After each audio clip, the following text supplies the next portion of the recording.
Audio Jungle.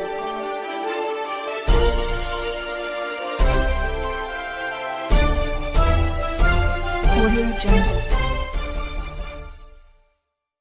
मी परत एकदा repeat करतो, तुमच्याकडे रहिवासी प्रमाणपत्र जर असेल तर चांगली गोष्ट, नसेल तर तुमचं राशन कार्ड चालतं, तुमचं इलेक्शनचं कार्ड चालतं, तुमचं जन्मदाखला चालतो किंवा तुमची TC चालते. या चारीपैकी कुठलंही एक चालतं. तर ज्या अडाणी आहेत आपल्यातल्या महिला अशिक्षित आहेत, त्या शाळेत गेल्या नाहीत, त्यामुळे TC असणार नाही, त्यांच्याकडे जन्मदाखलाही नाही जुन्या लोकांकडे, त्यांच्याकडे इलेक्शनचं कार्ड असू शकतं, आहे बऱ्याच लोकांकडे, तो पुरावा आहे.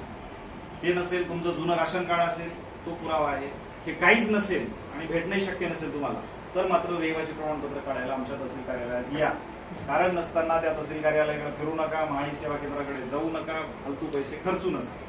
हा मुद्दा झाला रहिवाशाचा. मी पहिल्यांदा सांगितलं होतं आधार, दुसऱ्यांदा सांगितलं रहिवास, आता तिसरा आहे उत्पन्नाचं प्रमाणपत्र. आता उत्पन्नाचं प्रमाणपत्र काढण्यासाठी सुद्धा बऱ्यापैकी गर्दी सुरुवातीला करत होते तहसील कार्यालयात. अजिबात येण्याची गरज नाही.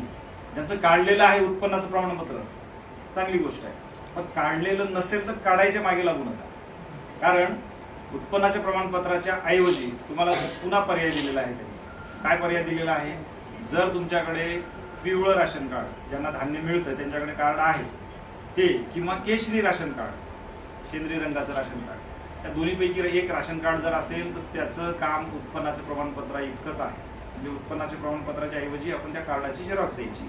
झेरॉक्स देताना मी काल सांगितलं तुम्हाला की पहिल्या पानाची आणि पाठीमागच्या पानाची दोन्हीची प्रिंट आली पाहिजे. एकच नको, पाठीमागची किंवा पुढची नको. तर आता ह्याच्यामध्ये राशन कार्ड आपल्याकडे बऱ्याच लोकांकडे आहेत आणि काही लोकांकडे नाही, ही वस्तुस्थिती आहे. ज्यांच्याकडे राशन कार्ड नाहीये अशा लोकांना आपल्या तहसील कार्यालयामध्ये पुरवठा विभागात आम्ही सांगून ठेवले, माणसं पण अधिकचे लावले. तुम्हाला ई राशन कार्ड नावाची एक नवीन पद्धत आली. आता ते बुक नाहीये, जुनं आपलं जे बुक होतं, ई राशन कार्ड काढून देण्याची व्यवस्था केली आणि ते मिळेल. जर त्याच्यामध्ये काही प्रॉब्लेम असेल तर जुन्या पद्धतीचं जे राशन कार्ड आहे ते पण आम्ही काढून देतोय. त्याच्याशिवाय तिसरा मुद्दा, तुम्ही जर आमच्या ऑफिसमधून किंवा तुमच्या मोबाईलमधून RC स्टेटमेंट काढला, RC काढतात तुम्ही, आता काही जणांना माहिती असेल तर त्याच्यावर तुमच्या कुटुंबातल्या सगळ्यांची नावं वगैरे वगैरे असतं आणि तुम्ही कुठल्या योजनेचे लाभार्थी आहात ते पण कोपऱ्यात लिहिलेलं असतं. तुम्ही अंत्योदय अन्न योजनेचे लाभार्थी आहात तर AAY लिहिलेलं असतं. PHS चे लाभार्थी, प्राधान्य कुटुंब योजना असेल तर PHS लिहिलेलं जातं.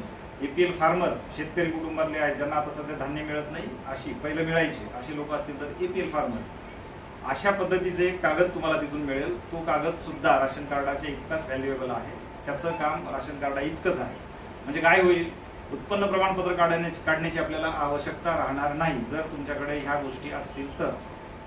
आता दुसरं असं आहे की बऱ्याचदा तुमचं राशन कार्डात नाव नाही. लग्न होऊन आलेल्या मुली आहेत तिथं काही, त्यांचं राशन कार्डात नाव नाही. आता लग्न होऊन आलेल्या मुली जर आमच्याच तालुक्यातल्या, आपल्याच तालुक्यातल्या असतील तर तिचं समजा नळगीरला गाव आहे, नळगीर